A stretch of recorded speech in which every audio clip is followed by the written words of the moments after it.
all of you doing today? Good, thank you. Very well, thanks. You know, one of the things that, while watching the movie, you see all of these people take on this really gutsy mission because there's something that drove them, there's something that happened to them.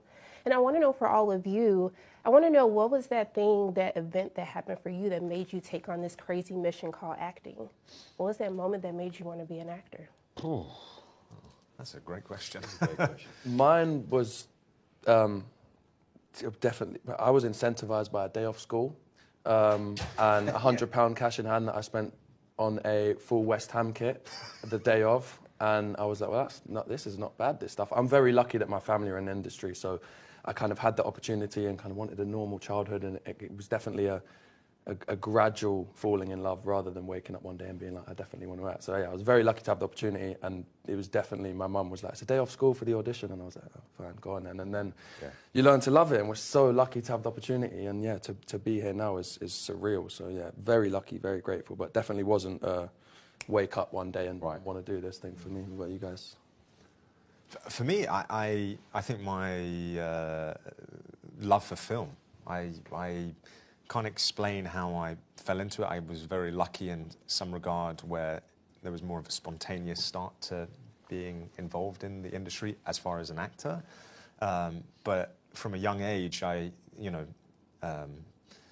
TV at night at like 3 o'clock in the morning, I would wake up and there would be probably films I shouldn't be watching, like Chinatown or Once Upon a Time in America, and I was enthralled by American cinema, French noir, and so my knowledge of film by the time I was 16 or 17, I wanted to be a part of the film industry in any capacity, either being a cinematographer or director or writer, or so I feel very grateful that I've been given the opportunity to be a part of, quite a few productions where I'm continuously learning and enjoying the experience.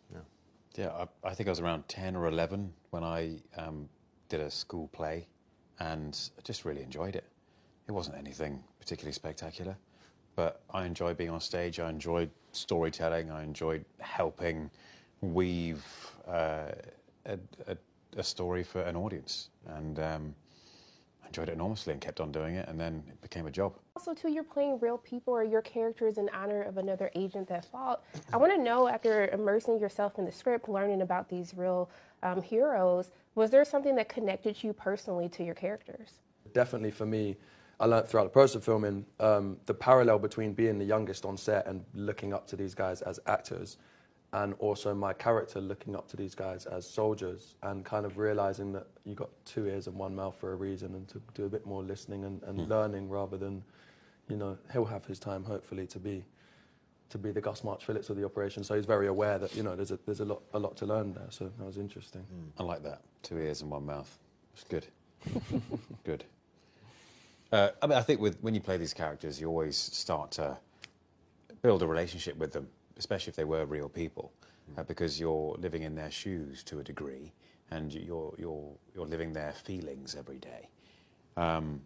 But for me, beyond that, I'm from a military family, and I have lots of friends who either were in the Special Forces who are, and so being able to play someone from the original team where Special Forces were based off is an honour and a privilege, and it's a lot of fun to do. I mean, these guys were, to a degree, unsung heroes up until recently, and this mission which they went on, which was a suicide mission, changed the course of the war.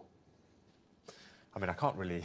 Like, I wish I could come up with also a fantastic answer, but I feel like these two have hit the nail on the head. You have to have a level of fearlessness. You have to kind of defeat fear in order to take on a mission like this. So I want to know, for all of you, have you felt like you conquered fear? How have you learned to be fearless in your craft, or fearless even in life itself?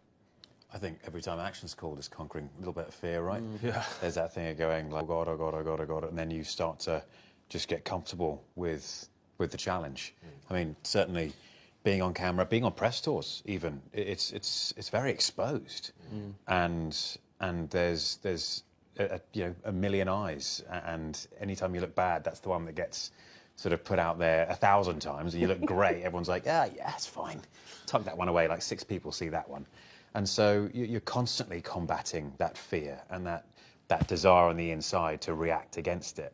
And so it's just about getting comfortable with being uncomfortable, really. Which actually, to add to the experience of making the film, you know, when you are preparing for a movie, you either are preparing physically or you are doing research, whatever the subject matter is. And on this film, it's a really unique experience because the fear that is installed in us, like what Henry said, before action, is actually from the spontaneity.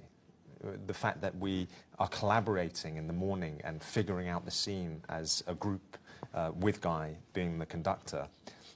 And because we have this spontaneity and because we are a band of brothers all in the same boat, with the same objective of trying to make the best film we can possibly make, that fear feeds into this incredible, you know, I guess, this incredible thing that you see on screen, you know.